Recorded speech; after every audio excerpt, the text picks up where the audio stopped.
Alors bonjour à vous toutes et tous. Alors on va commencer par une prise de refuge comme d'habitude, puis ensuite on s'y met.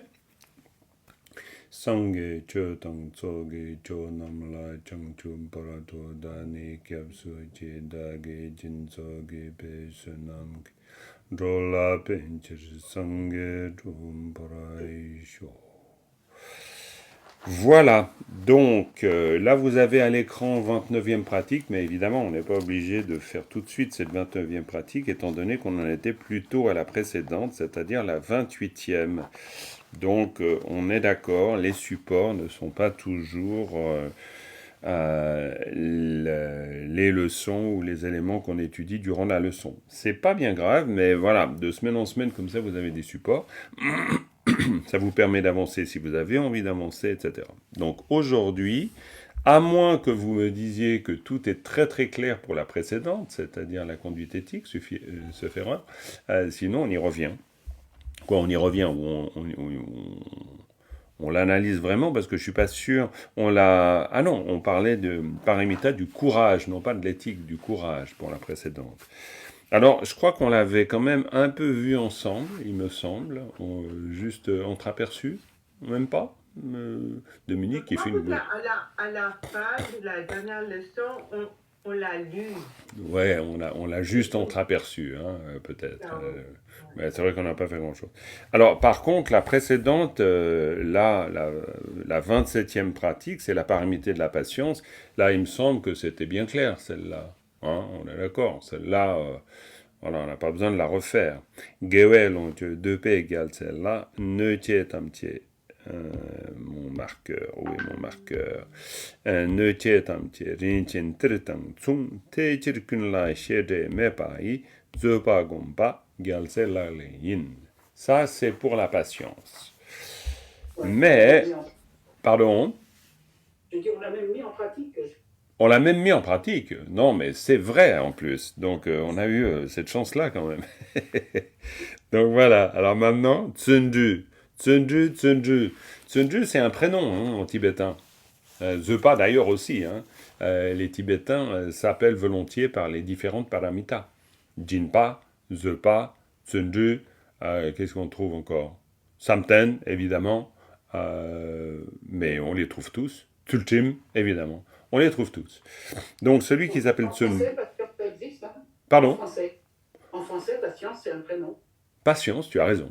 Patience. Courage, par contre, non? Ou alors peut-être un équivalent? Oh non, non, non. Patience, non, pas patience. Patience. Éthique non plus. Euh, non, Patience. à moins que, évidemment, qu'on soit dans le cas de figure de Christophe porteur de croix, par exemple, donc dans l'étymologie du prénom, mais bon, c'est autre chose. En tout cas, voilà, celui qui s'appelle...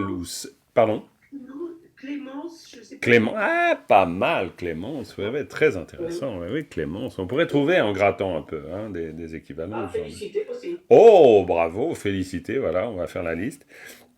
Et ici, en tout cas, Tsunju. Tsunju pour le courage. Alors, le courage ou l'endurance ou la diligence. Il y aura plusieurs traductions possibles. De toute façon, après, c'est le contexte hein, qui va nous dire ce qu'il en est, toujours. Coucou Thibaut qui est apparu dans sa vignette. Coucou. Voilà. Comme d'habitude, d'abord une restitution, c'est-à-dire lecture ou récitation si vous l'avez apprise par cœur, pour qu'on puisse l'entendre, développer notre qualité d'écoute. Donc ça, c'est important. Alors, je vous écoute. Qui, donc, peut-être Dominique. On n'entend pas souvent Dominique. Si, on entend souvent. Bon, elle a l'air de dire que non. Bon. Non, je peux lire, je peux essayer de lire, ouais. Ben ouais, c'est pas mal. De toute façon, on va pas être tu vas pas être la seule à lire. On va être plusieurs à lire cette strophe. Et puis nous, on écoute. Bon, la lecture, quand ça commence à venir. Eh ben c'est bien, c'est bien. Mais Ah, il y a bon, Natalia qui nous rejoint aussi. Coucou Natalia. c'est pas encore la vitesse des chevaux au galop, mais bon. Ah ben il n'y a pas besoin, hein. Tu peux la vitesse du petit âne qui trotte, ça va bien aussi, il n'y a pas de problème. Merci pour le petit âne. Non mais je me suis dit je vais prendre quelle image et j'ai trouvé charmant, mais tu vois comme quoi j'ai raté mon coup. Je me suis dit au début il m'est venu l'image d'une chèvre, tu vois, et je me suis dit non si j'utilise l'image de la chèvre ça va pas passer du tout. Donc je me suis dit non le petit âne c'est mignon. Eh ben non c'est Ben faux. voilà, c'est fini. C'est mignon, c'est mignon. C'est mignon. C'est à peu près ça. En tibétain, c'est à peu près ça. Un petit fan. Lièvre et la tortue. Ah là, oui, le lièvre et la tortue. Oui, ou alors la tortue. Alors, on t'écoute, en tout cas, Dominique. Voilà. Et puis, donc, on t'écoute nous parler de Tsunju. Tsunju. Allons-y. Rongden, Bashik, Dropé, Nien Yong, Nien Rang. Nien Rong Yong, Rang, un petit R roulé serait bien. Rong Yong, Voilà, très bien. Kola, Go serait encore mieux. Parce qu'il y a un préfixe. Donc, Mao ga naro go. Hein, le ga, c'est pas ko, c'est go. Gola, Mhm. Pardon, Mesho, Oui. Doktar, Doctar, hein, Meshor, Doctar. Doktar, Tsuntona, Tsun Tong Na, tout à fait. Brokun, Mhm.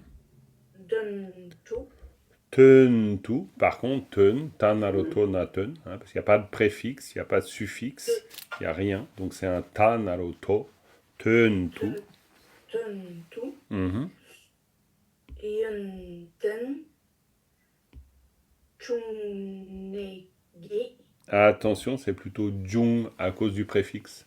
Hein. Ao payata ja, shapkyu jung a jung, jung ne la source, l'origine, jung ne. Junne, Ki, Mhm. Sun Cru, Sompa, Gyalse, Latlenin. Mais c'est pas mal, ah, bravo. À part ces petites imprécisions, c'est pas mal. Après, c'est la fluidité. Hein. Donc toujours, ben, dans ce cas-là, faut chaque fois se souvenir qu'on peut faire un exercice de lecture, c'est-à-dire on l'apprend, on la lit, on la relit. C'est-à-dire Randen Bachik Drupe Nyeran Yang Gola Meshur Dotar Tsuntong Na Drokun Tuntu Yunten Jungne Ki Tsunju Tsompa Jalse Lale Yin. Donc ça c'est vraiment un peu à la manière d'une comptine.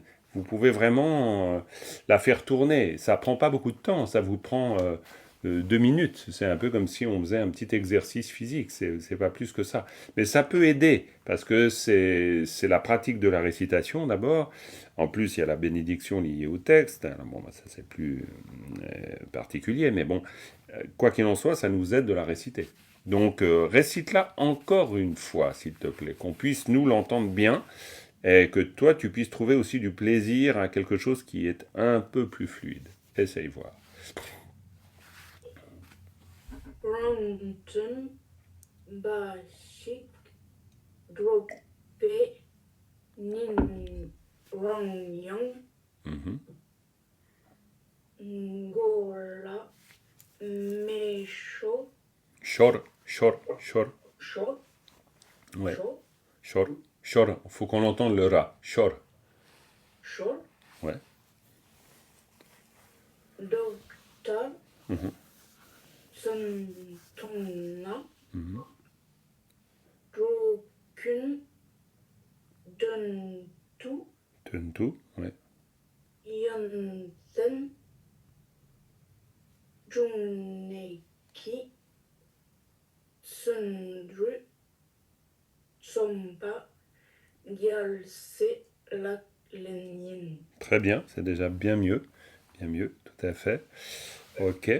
Rangden, Bashik, Drupe, Nyenrang, Yang, Gola, Meshor, Dotar, Tsuntongna, Drokun, Tuntu, Yunten, Jungneki, Tsunju, Tsompa, Gyalse, Laglen, Yin. Ok. Rangden, Bashik, Drupe, Nyenrang, Yang. Qu'est-ce que vous entendez par là? Ou dans cette phrase ou dans la suivante. Gola me shor, hein, gola me shor, dotar, tsuntongna. Oui. Ah oui. Oui, oui, non, non, mais Annie, tu as fait le mouvement, tu as tout à fait raison. Gola Meshor. Et Gola Meshor, ça veut dire, pour vous toutes et tous, le feu. La tête Ouais, prise dans pas le le feu. John. Pardon? Comment tu as dit, La Nathalie? tête prise. La tête prise dans le feu. C'est joli, la tête prise dans le feu. Ok, pourquoi dis-tu prise? Bah, chaud, c'est s'enflammer ou Ouais, c'est chaud. s'enflammer, mais regarde, il y a une particule, gola. Ah, voilà, oui, donc le Hein. feu sur la tête. Et bien Donc, sûr, le oui. feu sur la tête, hein. Et c'est pas la tête prise dans le feu, Oui, oui. c'est pas dans Mhm. le feu, c'est qu'il y a du feu sur la tête. Sur la Go, tête. là, on est vraiment alors dans l'usage on ne peut plus standard du la comme localisation. On est bien d'accord, c'est un la donne classique, totalement classique. Donc, mais c'est intéressant parce que cette construction Gola Meishor, ben, vous voudriez dire que le théâtre a pris feu, ben, vous ne diriez pas autre chose. C'est-à-dire que nous, en français, on dit la tête a pris feu. Mais en tibétain, on dit il y a du feu sur la tête. Hein. Donc Oui. ça, c'est une construction typique tibétaine. Gola Meishor. Ça s'enflamme, c'est quelque chose qui s'enflamme. C'est pas la maison prend feu. D'ailleurs, quand on part du français, c'est très difficile, parce qu'on se dit, oula, la maison prend feu, la maison s'enflamme, comment je vais traduire ça? Et ça, c'est toujours une difficulté pour nous par rapport au tibétain. C'est-à-dire, la difficulté, c'est de revenir à la structure du tibétain qui est très très simple, et plus simple que pour nous, parce que la maison prend feu, elle prend, disons, qu'est-ce que ça veut dire prendre? Donc, est-ce qu'elle prend au sens de prendre? Bon, alors après, on est en bien difficulté avec ça. On se dit, mais comment je vais dire ça en tibétain? Ben, en fait, quand on parle là, mais shor, et c'est tout. Il y a du feu, il y a du feu qui s'enflamme à la maison. C'est tout. C'est pour ça qu'il faut qu'on se souvienne toujours qu'en tibétain, en général, la plupart du temps, vous avez go là, qui est le circonstant de lieu. Ensuite, avec un circonstant de temps. Hein. La tête Euh, qui, pardon? la tête qui s'enflamme, ça pourrait aller. Oui, la tête qui s'enflamme, ça pourrait tout à fait aller. La difficulté pour nous, bien sûr, la tête qui s'enflamme, c'est tout à fait juste. Mais la difficulté pour nous, c'est d'arriver au moment où on l'exprime, de sentir cette structure en tibétain, qui, elle, encore une fois, est très simple. Hein. C'est vraiment une localisation, et puis on dit qu'il se passe quelque chose. Stéphane, tu voulais dire? Au niveau de la. Tu as parlé de. Tu as dit Kampala Meshol. Ouais. Mais il n'y aurait pas un kidou à la fin pour dire que c'est un présent? Alors, bien sûr, ça après, oui, oui, bien sûr. Là, j'ai pas mis de terminaison verbale, tu as Ça tout me à fait faisait raison. bizarre, c'est pour ça. C'est clair. Quand on parle là, mais shorgdu, si je veux vraiment le constat du présent, dans ce cas-là, c'est mais shorgdu. Parce que je suis obligé de dire shorgdu, je ne pourrais pas utiliser shorgyu. Ça, après, c'est les terminaisons verbales des temps, des verbes. Donc, effectivement, c'est encore tout un truc. Ici, je l'utilisais, en fait, un peu comme on le trouve ici, c'est-à-dire sans auxiliaire. Dans les textes classiques, on n'utilise pas toujours les auxiliaires. C'est assez rare. Les auxiliaires se développent beaucoup en langue parlée, mais pas beaucoup en langue écrite. Ça ne veut pas dire qu'ils sont totalement absents, mais en général, on n'a pas trop besoin de situer. L'auxiliaire, en langue parlée, il faut surtout se rendre compte qu'il va nous donner des éléments de temps et des éléments de volonté et de constat. C'est-à-dire, soit bon, le verbe, évidemment, il peut être volitif ou non volitif. Ça, c'est les deux grandes catégories verbales en tibétain. Mais ensuite, l'auxiliaire va nous dire si l'on a eu une intention de faire l'action, mais non seulement pour nous, si on en parle pour nous, ben, évidemment, il va y avoir une différence entre avoir eu l'intention de faire une action et ne pas avoir eu l'intention de faire une action. L'auxiliaire traduit ça. Mais quand on constate, eh bien de la même manière, on va constater par exemple d'une manière générale ou d'une manière particulière, propre, et on peut faire aussi un constat de première main ou un constat de deuxième main. C'est Goldstein qui utilise ce terme, ce qui est assez intéressant. C'est-à-dire on constate, par exemple, on constate une chose parce qu'on nous l'a dite, ou on constate une chose parce que nous sommes le témoin. Donc c'est de première main et de deuxième main. Et on peut aussi faire un constat général. Donc il y a 3 types de constats dans les constructions tibétaines d'auxiliaires. Et alors, bon, on n'a pas du tout abordé l'aspect tibétain parlé, hein, pour l'instant. Pas du tout. Peut-être qu'on le fera ou pas. Ou bon, mais dans ce cas-là, ça peut aussi être pas mal de le faire avec un tibétophone, parce que du coup, on apprend tout de suite les bons réflexes. Bon, après, faut-il encore qu'ils puissent expliquer ce genre de nuances, parce que pour eux, ben, c'est très évident. Et donc, toujours ce qui est très évident, c'est difficile d'expliquer. Mais en tout cas, c'est sûr que le constat, il y a 3 niveaux. Donc ici, on n'a pas besoin de le préciser. On ne le précise pas. On dit Gola Meshor, d'une manière générale. C'est pour ça qu'on a, et d'ailleurs on a tongna à la fin. Hein, tongna. Tong, c'est quoi comme verbe? Oui, Thibaut. Et regarder. Et moi, j'avais une remarque par rapport au Ouais, je t'en shol. prie, bien sûr. Le shol, c'est. À part ça, c'est pas regarder, des- mais bon, on verra après, le tongna. Oui, dis-moi, short. Ouais, le shol, c'est une action qui est subie, c'est ça? Ouais. Parce qu'on avait vu Metarbar dans l'instance 2. Très juste. Shor, c'est vraiment le non volitif par excellence. Littéralement, shor, ça veut dire perdre. Quelque chose qui nous échappe. Shor. Hein, le nom du stupa de Bodhnath, c'est comment ça, blablabla. C'est Kashor. Il me vient plus. C'est la parole, littéralement, c'est la parole du roi. On utilise toute une espèce de titre. Je ne me rappelle plus du début. Mais c'est égal. Charun Kashor, ou quelque chose comme ça. Pour dire que, en fait, c'est une parole qui a échappé au roi et qui a fait que. Voilà, bref. Mais il y a le shor dedans, et ce dont, malheureusement, je ne trouve pas le nom, ça me viendra certainement. Vous pouvez regarder vite sur Internet pendant que je vous raconte tout ça, d'ailleurs. Je sais que vous êtes très habiles des petits doigts pour aller fouiller sur Internet. Donc, l'idée étant que une chose m'échappe. Donc, par exemple, si je dis sem shor, c'est tomber amoureux. Parce que shor, évidemment, c'est... Et oui, parce que c'est très drôle d'ailleurs. Parce que tu as raison, Palben, c'est vraiment marrant. Parce que sem shor, ça veut dire perdre l'esprit. Donc, tomber amoureux, c'est perdre l'esprit. On voit tout de suite que pour les Tibétains, largement de culture bouddhiste, bon, il n'y a pas trop de romantisme. Hein. On a perdu sa tête, d'une certaine manière. On a perdu son esprit. Shor, hein, donc, mais shor, ben, ça s'enflamme. Mais bar, on enflamme. Donc c'est la différence entre bar, qui fait qu'on met du feu, et puis shor, qui fait que ça s'enflamme, ça s'embrase. C'est Charun Kashor. Ah, Charun Kashor, merci beaucoup, bravo. Charun Kashor, Natalia et Thibaut avaient trouvé les deux. Ouais, c'est cool. Donc, Charun Kashor, bah, c'est exactement ça. Parce que c'est Charun Kashor, et Charun, ça veut dire littéralement, il est possible de le faire. C'est donc mais je ne veux pas vous raconter l'histoire maintenant parce qu'elle est trop longue, mais en gros, c'est un roi qui autorise une vieille femme à faire un stupa de la taille d'une peau de chèvre.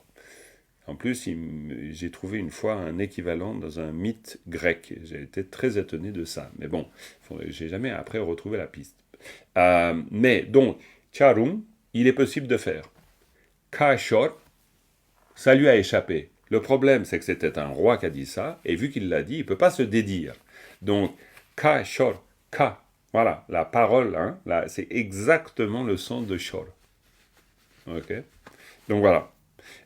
Ton. Alors ensuite, ton. Pardon? Oui, à propos de Bien ton, sûr, Florence. j'ai réfléchi. Bon, c'est un verbe non volitif de perception quand on voit vraiment. Absolument. Mais là, c'est pas utilisé comme un. On constate plutôt. Oui, tout à fait. Voilà, je voudrais savoir un peu plus sur Tong. Ouais, mais c'est très juste ce que tu dis. Et le constat, c'est pour ça qu'on parlait avant des terminaisons donc verbales, où on va préciser la notion de constat. Si je vois quelque chose, par exemple, tongedu, je vois quelque chose. C'est-à-dire je n'ai pas, à la différence du verbe ta, tagiye, tagiyo, je regarde. Mais tongidu, pour dire je vois, dans le sens quelque chose rentre dans mon champ de vision, je n'ai pas fait exprès, mais je vois quelque chose. Ou tongson, j'ai vu au passé. Hein, tongson, par exemple. Donc, tong, c'est vraiment le caractère non volitif du verbe voir. Tong. Mais là aussi, c'est-à-dire que le voir, c'est aussi le constat. C'est pas le constat je constate, c'est pas je vais voir, mais c'est le constat dans le sens je me rends compte que, ou je me rends compte de. Hein, c'est le constat dans ce sens-là. C'est-à-dire je constate par inférence. Ça, c'est quelque chose qui est très présent dans la grammaire tibétaine. Hein, on retrouve même ça dans un auxiliaire. L'auxiliaire sha. Jesha, nge jesha. Nge jesha, ça veut dire j'ai oublié. Et le sha, c'est une inférence. C'est-à-dire on se dit, ah tiens, j'ai oublié. Donc ça veut dire qu'en fonction d'un ensemble de signes, c'est ce qu'on appelle une inférence, en tout cas grammaticalement ici, dans le clair miroir. Donc on va constater que nous avons oublié. Donc nge jesha. Hein? Et sha est un auxiliaire très utilisé dans la langue moderne de l'Assa, par exemple. Hein? Pour dire, c'est chaque fois dans le cas où on est, oui, on pourrait dire, excusez-moi, où on pourrait dire, ah oui, tiens, chaque fois qu'on a eu un effet de surprise, ah oui, tiens, eh ben, ah, ok, on peut utiliser chat. C'est pour ça que c'est très étrange, ces histoires d'auxiliaires, parce que pour nous, les verbes sont conjugués. On ne va jamais, à travers une conjugaison, induire ce genre de choses. Ça n'a pas du tout la même fonction. C'est pour ça qu'on est autorisé à dire qu'il n'y a pas de conjugaison en tibétain. En tout cas, pas d'équivalent tel que nous le concevons. Ok, ton, donc constat, effectivement. Do tar, le tar qui veut dire comme, oui. Ouais, comme, ouais, tout à fait, comme. Tu vois, Thibaut, maintenant que tu bouges les lèvres, je comprends ce que tu dis, c'est quand même pas mal ça. Donc, tar, comme, semblable, hein. Ah oui, Stéphane, j'ai vu. C'est très bien, on va commencer à communiquer comme ça. Donc, do, vous en ai parlé la dernière fois, ça vous rappelle quelque chose ou pas du tout? Ouais, plus ou moins, hein. Si je vous dis un dokpa, vous avez la main sur une peau à Montchardon qui vous dit dans la pratique de Mahakala, ça c'est le dokpa, ça veut dire quoi?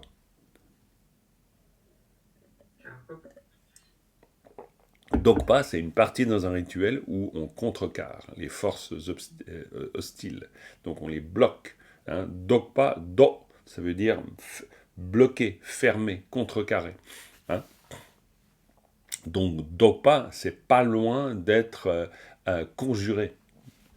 Hein. On conjure le sort. Donc on conjure le sort, on stoppe le sort, on stoppe le mauvais sort. Donc c'est un mot très important dans la littérature classique, dokpa. Vous avez voilà, vous retrouvez à gauche, à droite. Avec, la dernière fois, il y a eu un petit doute, je crois même que c'était Thibaut qui se demandait, Salatada Narodo. Hein, je ne sais pas si c'est toi qui avais posé, il me semble que tu avais posé des questions. Voilà, donc évidemment, Pao Salatada Narodo. Par contre, le Pao ne change strictement rien à la prononciation du Do. C'est simplement Salatada Narodoka. Dokpa, en tibétain parlé, on entend volontiers le Ka. C'est-à-dire légèrement, bien sûr, mais en disant dokpa. On ne dit pas dopa, on dira dokpa. Hein, on entend. Donc doktar. Il n'y avait pas un verset qui dit. Oui, bien sûr, avec. Oui. C'est-à-dire dans la fameuse dénomination des 4 pensées qui détournent l'esprit du cycle des existences et que l'on dit en tibétain. Bravo Annie, lo do nam shi, lo do nam shi, lo do pa, lo do, ça veut dire lo, hop, lo, c'est quoi? Balatala narolo. L'esprit, et précisément l'esprit discursif. Attention, différence entre lo et sem. Sem n'est pas l'esprit discursif, sem c'est plutôt la conscience. Lo, c'est plutôt l'esprit discursif, comme quand vous dites lo jong. Hein, lojong, l'entraînement de l'esprit. Ou quand vous dites, de la même manière, c'est un peu proche, lobjong. Hein, lobjong pour dire, bon, c'est un peu différent, parce que lob c'est lab, mais bon, disons c'est proche de ça. Mais c'est différent, pour dire étudier. Mais en tout cas, lojong, l'entraînement de l'esprit.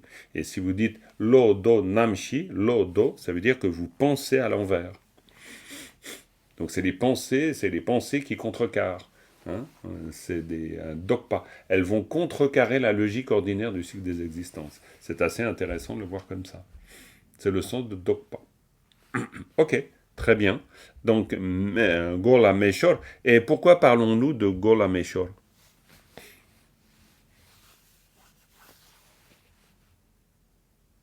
En rapport à la première phrase, bien sûr, mais que nous dit-elle? Quand on dit Nyenrang Yang, c'est quoi Nyenrang?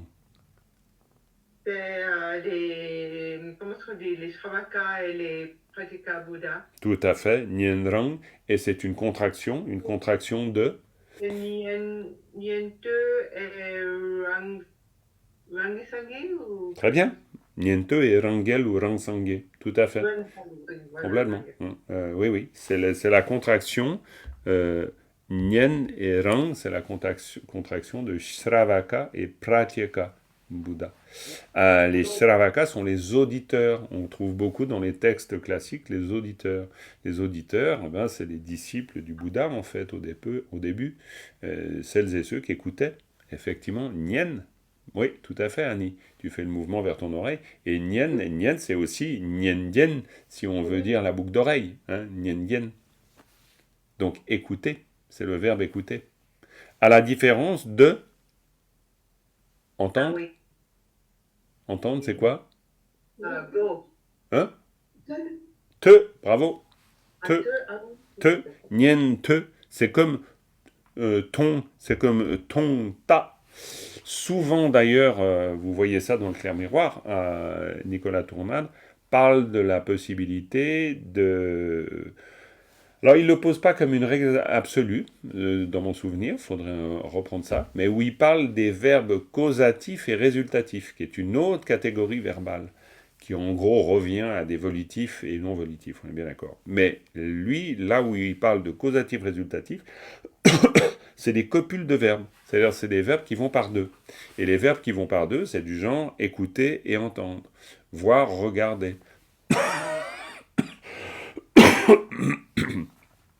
Et la distinction qu'il fait entre les deux, c'est que, dit-il, mais c'est là où c'est pas une règle absolue, mais les verbes, donc, causatifs, ou plutôt résultatifs, c'est-à-dire qui expriment un résultat, tel que ton, ou tel que te, eh bien, ce sont des verbes qui comportent en eux-mêmes une lettre expirée. Ce qui serait un petit signe distinctif de la catégorie verbale, mais à prendre avec des pincettes. Mais c'est vrai que quand on dit te, c'est expiré, quand on dit tong, voir, c'est expiré. Donc, alors maintenant, je ne connais pas la liste de tous les verbes causatifs, résultatifs, mais on pourrait trouver ça. Ok. Donc, Et il y avait le verbe go aussi pour entendre ou comprendre. alors, go dans le sens de koa, ko-son, hein, koa, attention. Koa, ça c'est comprendre dans le sens d'avoir compris ce qu'on nous dit. Hein? C'est pas tout à fait la même chose. Est-ce que le verbe koa est considéré dans cette catégorie des résultatifs causatifs? Je pense pas. Je sais pas. Faudrait vérifier. Ça, c'est possible. Mais ko, si tu dis ha ko son c'est est-ce que tu as compris? Mais pas dans le sens est-ce que tu as entendu, est-ce que tu as compris le sens de manière très précise. Ha ko wa, ha ko. Et j'avais compris que Hagowa, c'est comprendre, mais Go, c'est aussi entendre. Pas tout à fait. C'est-à-dire, par exemple, le fait d'avoir compris, on peut dire go-tsu. Go-son. Ah oui. Ouais, ko-son. Attention, ko, hein, c'est comme ko plutôt que go, hein, parce que Oui, sinon, comprendre. gotse, ça peut vouloir dire aussi la tête cuite, littéralement. Et la tête cuite, ça veut dire avoir compris quelque chose.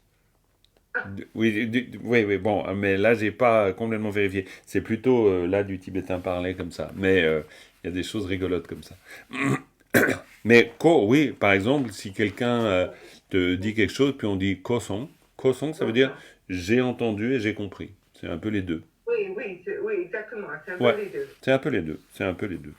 Mais rangdun, terme très important. On en a parlé, je crois, la dernière fois ou l'avant-dernière fois.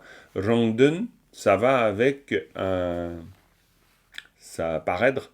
C'est qui là Oui, Annie, t'as ouvert le micro? Non, je n'ai pas ouvert, mais... T'as pas ouvert le micro? Ben voilà, mais il était ouvert. Est-ce que Rangdun, ça t'appelle la contrepartie de Rangdun? Oui, le bien de soi, le bien des autres. Ouais, et en tibétain? Non, ça m'échappe pour l'instant. Ok, très bien. Est-ce que quelqu'un, et je vois Thibaut qui a ouvert le micro?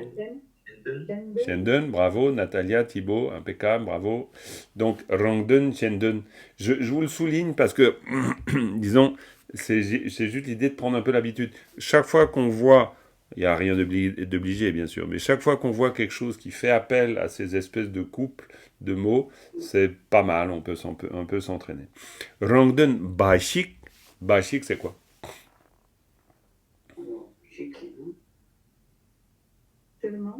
Seulement, uniquement. Hein, c'est vraiment le sens de uniquement. C'est vraiment seulement, oui, bien sûr, tu as raison, mais il y a le côté de exclusif. Il y a vraiment dans Bashik, il y a vraiment l'idée de on fait que ça. On fait pas autre chose. Hein. Bon, évidemment, c'est le sens de seulement aussi, hein, je suis tout à fait d'accord. Mais Rangdun Bashik Drupa. Rangdun Bashik Drupa, ça pourrait presque être une phrase du tibétain parlé. Hein. Rangdun Bashik Drupa. C'est vraiment quelqu'un qui ne fait que son propre bien. Hein? Rangdun Bashik Drupa. Et donc, le groupe de mots, il est là. On est d'accord, hein? Vous le voyez. On le voit bien. Rangdun Bashik Drupa. Pourquoi? Parce que nous avons après notre génitif, et puis après on a niente rang. Nien rang yang. D'accord? Donc, Rangdun Bashik Drupa, nien rang yang. Donc, le rapport forcément déterminant, déterminé. Ce qui signifie que nos nien rang sont déterminés par ça, qui est le déterminant. Et toute l'idée ici, c'est quoi? Si on devait la résumer, cette idée.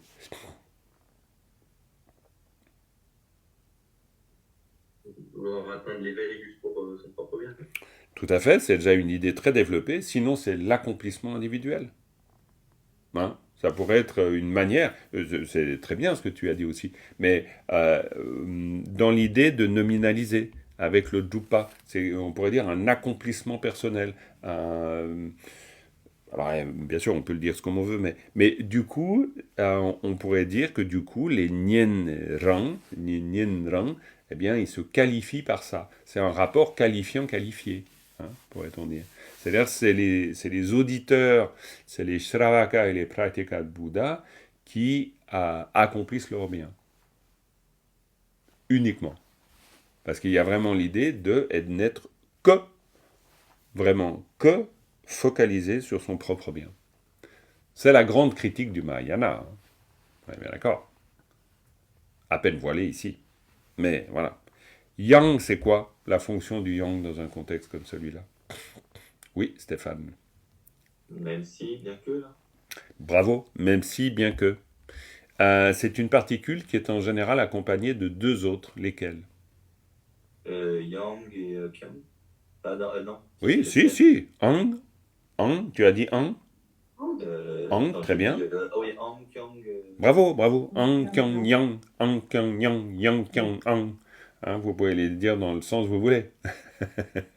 Mais, ouais, et puis en fait, c'est une particule, c'est considéré comme particule morphologiquement variable. Donc, c'est simplement que le yang, voilà, en fonction de ce qui précède, vous allez choisir un ang ou un yang ou un kyang. Et c'est simplement la lettre qui précède qui fait le choix. Il n'y a pas de sens associé à une forme plutôt qu'à une autre. C'est une particule qui a 4 fonctions, dont la fonction que tu as mentionnée dans le sens de bien, même si. Alors là, moi je ne me rappelle plus la dénomination précise des 4 fonctions, vous retrouvez ça dans le clair miroir, mais... Encore, ça marche aussi. Encore, ça marche aussi, tout à fait, encore, absolument.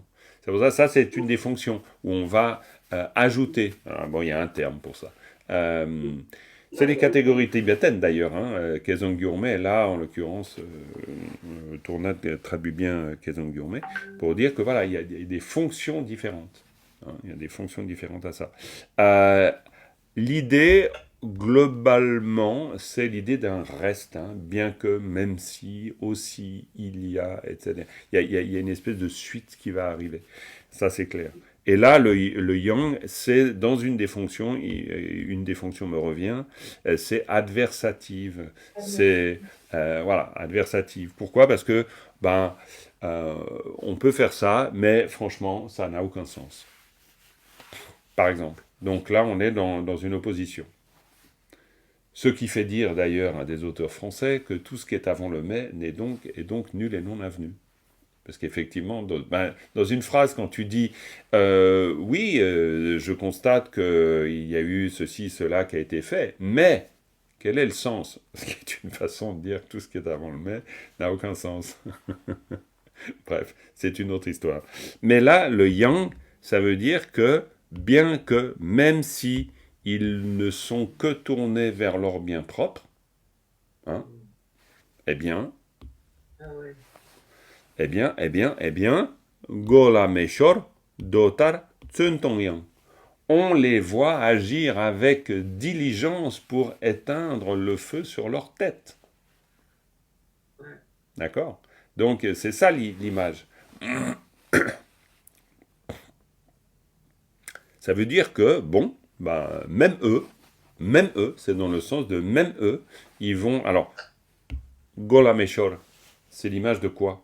Bon, on a bien sûr le feu dans la tête, mais ça fait référence à quoi dans la littérature classique ? On retrouve ça chez Shantideva, chez de nombreux auteurs. Les souffrances des existences. C'est pas les souffrances. C'est l'état. Non. Non, pas encore ça. C'est pas loin, bien sûr, mais c'est pas ça. C'est l'idée de l'abandon. C'est l'idée de l'abandon de quelque chose. L'abandon de quoi ? Des kleshas. Les kleshas, les émotions perturbatrices, les nyunmongpa. C'est-à-dire, on se défait des nyunmongpa comme d'un poison. C'est pour ça qu'on utilise plusieurs images. Vous avez l'image du poison que vous avez ingéré. Si vous savez que vous avez ingéré du poison, vous faites tout ce qui est en votre pouvoir pour guérir. Si vous avez du feu qui a pris sur votre tête, vous faites tout ce qui est en votre pouvoir pour l'éteindre. Troisième image, vous la connaissez ?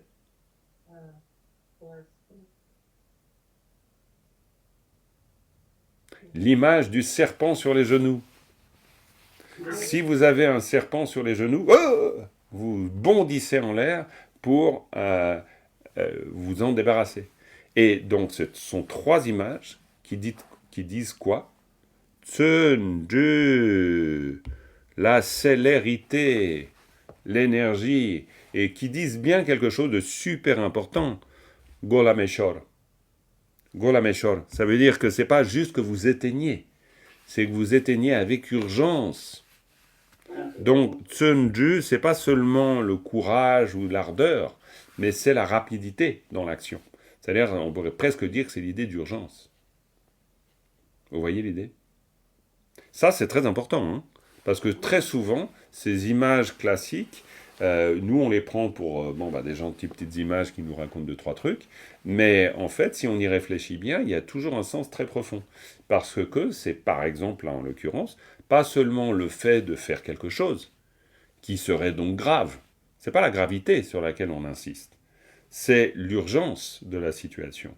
Le serpent, c'est pareil. c'est pas vraiment grave si c'est un serpent qui est pas... Non, vous êtes en danger. C'est chaque fois l'idée, on est en danger. Et ça, c'est un truc très bouddhiste. C'est-à-dire que les kleshas sont dangereuses. Et pourquoi donc? Parce qu'on en parle comme étant les 3 poisons. Voilà. Et qu'on dit en tibétain, Thibaut, Domination. Tuksum, Tuksum. Tuksum, Tuksum, les 3 poisons, voyons. Tuksum. Et Tuksum, et ben voilà. C'est pour ça que justement, on en parle comme Tuk. C'est poison. C'est poison pourquoi? Ça nous fait mal.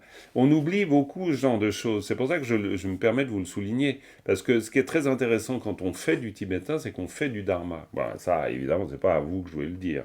Parce que ça fait un moment qu'on fait du dharma en faisant du tibétain. Mais disons, l'intérêt, c'est de pas juste se dire, poison. Parce que oui, non. Poison, ça veut dire nocif. Ça veut dire quelque chose qui me fait du mal. Et donc, c'est pour ça que Melachor, et Gola Melachor, ça veut dire que là, on est en danger. Il y a vraiment l'idée d'agir prestement, avec diligence, pour contrecarrer, dotar, un danger, une situation dangereuse. Et là, ça nous permet d'être plus proche du sens. Mais du coup, en habillant, c'est pas qu'on habille, c'est que ces mots portent en eux-mêmes le sens que je suis en train de vous indiquer. Quand on le connaît, ce sens, c'est beaucoup plus facile de se souvenir des mots. Parce que ensuite, ça, Tsunju, ok, vous l'associez à une image, vous l'associez à une situation. Et c'est d'ailleurs assez adroit, pédagogiquement, d'avoir utilisé dans tous les textes les plus complexes, parfois des images très simples, qui vont nous permettre de percevoir des choses. Stéphane, qui voulait intervenir. Non? Je te vois avec tes doigts sur l'écran. Non? Ok. Très bien. Très bien, on a fait les 2 phrases là. Hein? Rangden Baishik Drupe Nyen Rang Yang. Rangden Baishik Drupa. Rangden Baishik Drupa. Rangden Baishik Drupa. Quand vous tombez sur un groupe de mots, qui est un groupe de mots associé à une notion, essayez vraiment de le redire pour vous, de manière à ce que vous le sentiez. Rangden Baishik Drupa. Rangden Baishik Drupa. Ça, c'est au moment où vous l'apprenez. C'est-à-dire pas simplement rester technique en disant Rangden, ça veut dire ça, gna gna. Non, on est face à une idée. Et l'idée, elle est exprimée par le groupe de mots. Donc, essayez de percevoir le groupe de mots en lui-même. Rangden Baishik Drupa, Nyen Rang Yang, Gola Meshor, Dotar, Tsun Tong Na. Si on les voit agir avec une telle diligence, alors qu'en fait, ils n'essayent que de sauver leur peau. En sous-entendu, c'est ça qu'on est en train de dire. Le bodhisattva, il ne veut pas juste sauver sa peau, il veut sauver la peau des autres. Donc, tonna, si on voit ça, c'est-à-dire si on voit une telle diligence pour quelqu'un qui veut sauver sa peau, alors on voit déjà le truc arriver. On peut se dire, à plus forte raison, on va développer une extraordinaire diligence s'il s'agit de sauver les autres. Si déjà on agit avec énormément de diligence pour se sauver soi-même, à plus forte raison, on le fera pour les autres. On sent que c'est la logique, à cause du na. Si on fait ce constat, si on voit ça, on pourrait dire le si, mais on peut dire quand. Hein. Ça, c'est variable. Mais il y a quand même l'idée de là, si je vois ça, donc de manière très nette, ça me conduit à penser que, à plus forte raison, je vais le faire pour autrui. J'avais une question pour. Oui, bien sûr. Si on voit les auditeurs et les Bouddhas par soi, en fait, je me demandais, si on voit, comment on sait que c'est. Moi, à la base, je me suis dit peut-être que c'est les auditeurs et puis les Bouddhas par soi qui voient avec persévérance. Ah! Alors, je suis peut-être un peu trop coincé dans ma logique mahayaniste, hein. Ça c'est possible aussi. Non, très juste, j'avais pas du tout pensé à cette hypothèse, comme quoi. Bien sûr. Moi, je dirais qu'une petite particule aurait pas fait de mal dans ce cas, parce que, effectivement, là, on est vraiment dans une absence complète de particules. Donc, en général, quand on est dans une absence complète de particules, on est assez vite l'objet de l'action. Hein. Pas toujours l'objet, mais disons, C'est ce qu'on appelle l'absolutif dans les cas classiques tibétains. Donc, un Ngobotsam, hein, donc du coup, ce serait difficile d'imaginer qu'ils sont acteurs de quelque chose. À cause de ça. Hmm. En fait, peut-être, mais je dis pas que... Bon, évidemment, le sens, là, il n'y a pas de doute, quoi. C'est pas eux qui voient. Hein. Ça, je crois pas. Ce serait très étrange.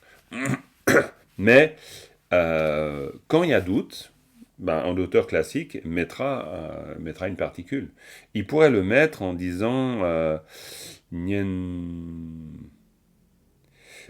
franchement, on dirait Nyenrangi Gola Meishor Dotar Tsun Tongna. Et là, évidemment, on mettrait juste, plutôt qu'un yang, on mettrait un gi, et puis ce serait bon. Hein. Parce que le gi peut marcher avec le tong. Hein. C'est possible. Parce que le ki n'est pas forcément l'indication d'un verbe actif ou non volitif. Ça, c'est une chose difficile. Parce que vous pouvez avoir des verbes. Parce que souvent, on a pu entendre qu'une terminaison verbale, quand vous avez le qui, par exemple qui, ye, qui, do, etc., le qui est une marque de l'action. Hein. Mais pas du tout.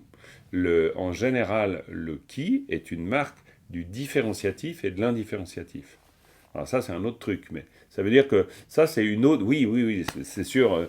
Ça, c'est... Parce qu'en fait, Stéphane, tu as tout à fait raison de dire, il nous rajoute encore une catégorie, mais c'est pas possible.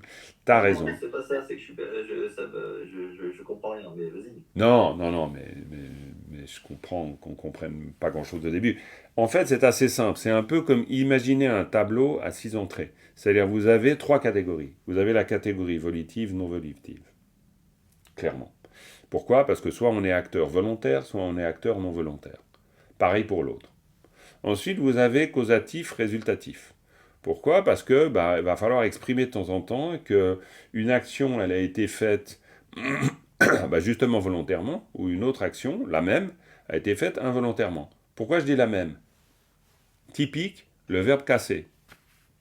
Vous pouvez casser volontairement, et vous pouvez casser involontairement. Si vous cassez involontairement, c'est cha. Si vous cassez volontairement, c'est cha. Avec cette petite différence expirée, non expirée. Il semblerait qu'en langue parlée de Lhasa aujourd'hui, la différence s'estompe. Mais bon, bref. D'accord? Donc, causatif, résultatif. Deuxième catégorie. Troisième catégorie, volitif, non volitif. C'est-à-dire que là, évidemment, votre verbe, il est plus... Il l'a déjà dit celui-là. Non, différenciatif. Non. Alors, non. Moi j'ai cru que j'avais parlé de différenciatif, indifférenciatif. Non, alors peut-être tu as raison. Excuse-moi. Donc, troisième catégorie, différenciatif, indifférenciatif. Là, c'est un peu plus complexe. Mais vous allez vite comprendre, évidemment. Différenciatif, indifférenciatif, différent de quoi? Indifférent de quoi? De l'action. C'est-à-dire que vous pouvez produire une action comme acteur totalement différencié de l'objet de l'action. Je vous donne un exemple simple. Je lis un livre. Le livre n'a rien à voir avec moi. Il est totalement différent de moi. Ok? Donc je suis dans un rapport de différenciation absolue. Vous ne pouvez pas dire que le livre se confond avec Jean-Marc. Pas du tout. Par contre, vous pouvez dire que Jean-Marc exerce une action sur un livre, telle que celle de, par exemple, le vendre, l'acheter, le lire, n'importe quoi. Le couper, le brûler, tout ce que vous voulez. Donc dans ce cas, il y a quelque chose de l'action produite exprime une différenciation complète entre l'acteur et l'objet. Vous me suivez? Ok. Maintenant, vous pouvez imaginer des situations qui est en général le cas de beaucoup de verbes non volitifs, mais attention, Nicolas Tournade le dit très bien, ce n'est pas une règle, parce que vous pouvez avoir des verbes non volitifs différenciatifs. Bref, un verbe indifférenciatif, c'est quoi? C'est un verbe qui exprime une action, parce que ça c'est le sens même d'un verbe, chatsik en tibétain, c'est un mot d'action. Ça, c'est le mot pour dire verbe, chatsik, c'est-à-dire un mot qui dit l'action. Donc, c'est une action indifférenciative. Qu'est-ce qu'une action indifférenciative? Exemple typique donné par toutes les grammaires, le verbe aller. Pourquoi? Parce que quand vous allez, c'est vous qui allez. Vous êtes indifférencié du mouvement d'aller. D'accord? Vous suivez? C'est important que vous suiviez, hein? Parce que grammaticalement, bon, c'est pas grave si vous ne suivez pas non plus, parce que je vous le redirai 15 fois, mais pourquoi? Parce que grammaticalement, vous allez faire apparaître une particule, une marque, en fait, et dans le cas du différenciatif, et dans le cas de l'indifférenciatif, vous ne faites pas apparaître de marque. Je vous donne un exemple simple. Il lit un livre, conqui tep lo. Lo guidou, bon, bref, mais conqui tep lo, ok? Si vous voulez dire qu'il va, konjo guidou, il va.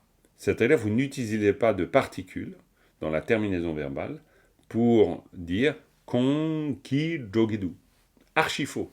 Ça, le tibétain va rien comprendre à ce que vous dites. Parce que, non. Kon jogidu. Pourquoi? Parce qu'il n'y a pas besoin de différencier entre kong et jo. Vu qu'il est celui-là même qui va. Pareil pour le verbe être malade. Simplement la différence, c'est que le verbe aller est un verbe volitif indifférenciatif, d'accord? Volitif indifférenciatif, alors qu'un verbe être malade est un verbe non volitif indifférenciatif.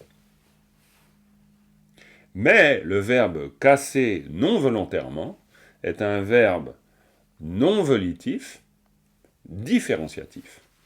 Parce que ce n'est pas vous qui cassez, c'est vous qui cassez quelque chose. Il y a quelque chose. En fait, le différenciatif ou l'indifférenciatif, pour faire un peu simple, est-ce que c'est juste grammaticalement? Après, il faudrait voir. Mais pour faire un peu simple, on pourrait dire, dès lors qu'il n'y a pas d'objet, qu'il n'y a que l'action sans objet, ce qui est très bizarre, j'en conviens, hein, une action sans objet, très étrange. Mais du point de vue de l'indifférenciation, ben oui, il y a des actions sans objet. C'est-à-dire le fait d'être malade est considéré comme une action, non pas dans le sens de produire, mais une situation, voilà, actée. Vous êtes malade, vous êtes rendu malade, donc il y a une forme d'action, mais indifférenciée. Oui, Annie. Et je dis, je parle. Il n'y a pas de... Vas-y Thibaut, vas-y, pas de problème, merci beaucoup. Pardon, dis-moi Annie. Et je dis, je parle. C'est Ouais. une action. Il n'y a pas d'objet direct. Il n'y a pas d'objet. Je suis d'accord, tout à fait. Simplement, en général, quand tu parles, tu dis quelque chose. Mais je suis d'accord avec toi. D'ailleurs, c'est pour ça que les grammairiens se grattent un peu la tête. Hein, parce qu'il y a des fois où, et c'est typique du verbe tong, tu as tout à fait raison, il y a des verbes dont la catégorie n'est pas si arrêtée que ça, et où il y a discussion. Et c'est pour ça que grammaticalement, par exemple, tu peux dire « nge tong son », j'ai vu, mais tu peux dire aussi « nga tong son ». Tu peux admettre une variabilité sur l'emploi de la particule qui indique une différenciation, une indifférenciation. Mais parce qu'il y a des zones floues, tu as tout à fait raison. Parce qu'on pourrait très bien dire que quand je vois quelque chose. Donc, du coup, évidemment, ça nécessiterait une particule. Mais ce n'est pas toujours le cas. Il y a des cas où, évidemment, c'est beaucoup plus clair, tel que le fait d'être malade. Bon, voilà. Ou le fait d'aller, bon là, il n'y a pas de doute. Mais c'est vrai que dans le cas de parler, plus compliqué. Dans le cas de manger, c'est compliqué aussi. Parce que tu manges quelque chose, mais en fait, c'est toi qui manges. Donc, tu ne peux pas dire que l'action est totalement différenciée de toi. C'est-à-dire, le fait de manger en tant qu'objet de l'action est indifférencié de toi. Et c'est pour ça que c'est des verbes qui posent du fil à retordre. Ils ne sont pas toujours classés de la même manière. Bon, mais là, je vous emmène un peu loin. Hein. Mais en même temps, ça nourrit cette compréhension importante, ou cette façon de voir à la tibétaine, on pourrait dire, et qui, elle, importe. Parce que, évidemment, que vous allez, plus vous comprenez cette logique interne de la grammaire, plus vous comprenez la manière dont on pense en tibétain. Et on pense très différemment. On le voit bien ici. complètement. J'ai une question. Quelle est la différence entre le volitif, dans la première catégorie, volitif, non volitif, Oui. et la deuxième, quand le causatif, on casse quelque chose? Alors la différence, c'est... Volontairement, mais Ouais, volontairement. tout à fait. Bah, par exemple, le verbe malade est purement non volitif, dans le sens où il n'est pas accompagné d'une contrepartie, d'une contrepartie qui pourrait être, par exemple, euh, résultative. Comment vous dire ça facilement? Les verbes qui peuvent être causatifs, résultatifs, c'est des verbes qui ont toujours deux formes. Une forme très clairement qui exprime le résultatif, une forme très clairement qui exprime le causatif.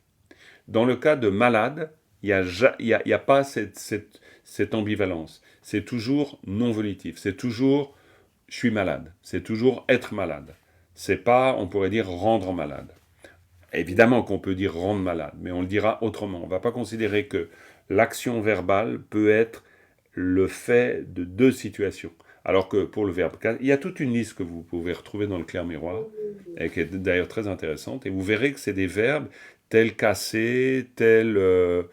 bon, là, tout à coup, je n'ai plus d'autres qui me viennent en tête, mais écouter, voir, ou ce genre de choses, qui sont des situations où on va utiliser deux verbes différents, mais qui évidemment se confondent dans le type d'action. Parce qu'on va toujours utiliser son oreille, on va toujours utiliser ses yeux. Ouais. Dans le cas d'un verbe purement volitif ou purement non volitif, vous n'en avez qu'un. Vous pouvez avoir différentes formes verbales par rapport au temps, ça c'est autre chose, mais vous ne pouvez pas avoir deux types de verbes pour un même type d'action. Ça, c'est une des particularités. Ok? Donc, on en était à tonna. Donc, tonna, si on voit ça, si on voit des gens qui s'activent comme des fous pour éteindre le feu qui est dans leurs cheveux, hein, donc, urgence, je sauve ma peau, hein, c'est ça la première idée ici, et bien dans ce cas, la deuxième idée s'impose, c'est-à-dire jokun tentu. Jokun tentu, ça veut dire pour le bien de tous les êtres. Bravo. Bravo Annie, bravo Stéphane, bravo Florence. Tout à fait, pour le bien de tous les êtres. Tentu, c'est pour. Ça, c'est chetu, tentu. Chetu, vous avez beaucoup ça dans la langue parlée, mais les deux vont tout à fait bien. Tentu, c'est pour. C'est vraiment, vous pouvez le traduire par pour. Évidemment, c'est une particule, on est d'accord. Ten, c'est un mot en soi. Ok, très bien. Ten qui veut dire le sens. Ok, ça veut dire aussi la récitation. Mais tentu, ça devient un mot en lui-même. C'est bien de l'apprendre comme mot en lui-même. Tentu.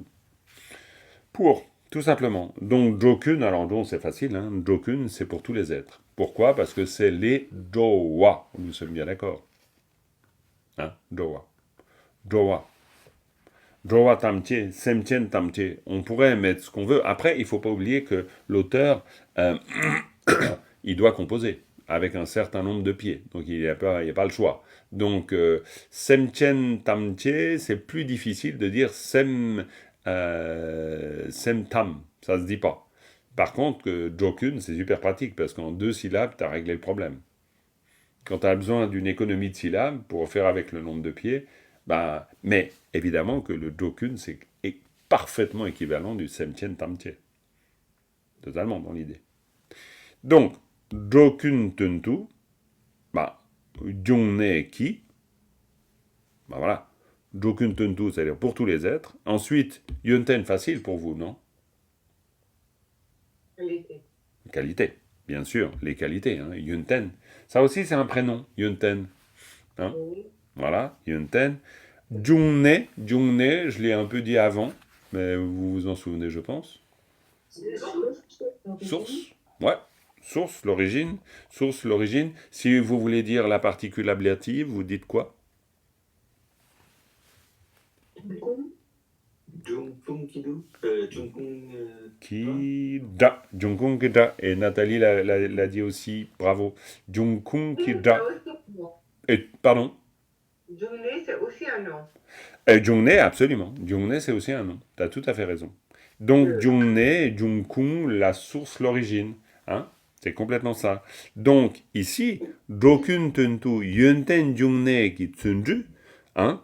Yunten, parce que c'est ça. Yunten Jungné ki tsunju. C'est ça notre groupe de mots. Yunten Jungné ki tsunju. Et Yunten Jungné ki tsunju, ça veut dire l'origine de toutes les qualités.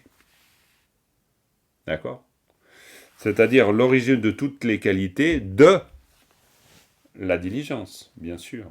C'est-à-dire que c'est la diligence qui est vue comme source de toutes les qualités. D'où le fait de parler d'origine. Hein? Donc, agir pour le bien de tous les êtres, ça nous permet de développer la source de toutes les qualités qui est Tsunju, hein, la source de toutes les qualités qui va nous permettre d'agir pour le bien de tous les êtres. C'est vraiment là, Tsunju, on le voit, cette urgence, on la voit comme l'origine même de toutes les qualités qu'on va développer pour tous les êtres. Ok? Et bien sûr que Tsompa, s'y appliquer, commencer, hein, Tsom, bon voilà, ça c'est un verbe, c'est la pratique des filles et fils des vainqueurs. Et puis, on a nos idées très claires, parce qu'on est vraiment là, dans le cas de figure, il n'y a que moi qui compte, et là, on est dans le cas de figure, mais il y a tous les autres, et on y gagne beaucoup, même soi-même, à agir pour le bien des autres, ce qui est très dans la logique. C'est-à-dire que si je veux obtenir des qualités, j'agis pour le bien des autres. Hein. Dixit Shantideva. Annie? Oui, je m'aperçois que j'ai fait une erreur spontanée, si j'ose dire. Quand j'ai dit d'aucune tonne tout, j'ai mis le bien des êtres là-dedans. J'ai dit pour le bien des êtres, mais en fait, c'est le tonne qui m'a... Ouais, d'accord. Mais cela dit, je trouve que c'est pas une erreur si grave, parce que Jokun Tentu, pour les êtres, oui, mais on inclut l'idée du bien des êtres. Le tonne, je l'ai vu comme le bien, je l'ai pas vu comme tonne. Ah, ok, tu l'as vu comme bien et pas... Ouais, d'accord, ouais, tout à fait. Non. Ben voilà, on est au bout de cette strophe, d'accord? On va s'arrêter là. Ça vous va? Vous avez tout compris? Donc maintenant, faites la tournée. Hein, quand je dis faites la tournée, c'est-à-dire, voilà, vous voulez réaliser, il n'y a pas besoin de toujours analyser, tout comme on vient de le faire maintenant. Mais, voilà, quoi, vous la rangden ba shik drupe nye rang yang gola me shor do tar tsun tong na chokun tun tu yun ten jung ne ki tsun ju tsompa galse la yin. Et puis voilà, vous la faites tourner. Ok? Bon. Allez les amis, on se fait une petite dédicace. Sonam de tamche zingpa ne tomne nye pe tanam pamje ne kega na chimbola tupa ici pe tsole doa dolwara isho. Voilà, merci beaucoup et on se revoit bientôt la semaine prochaine normalement.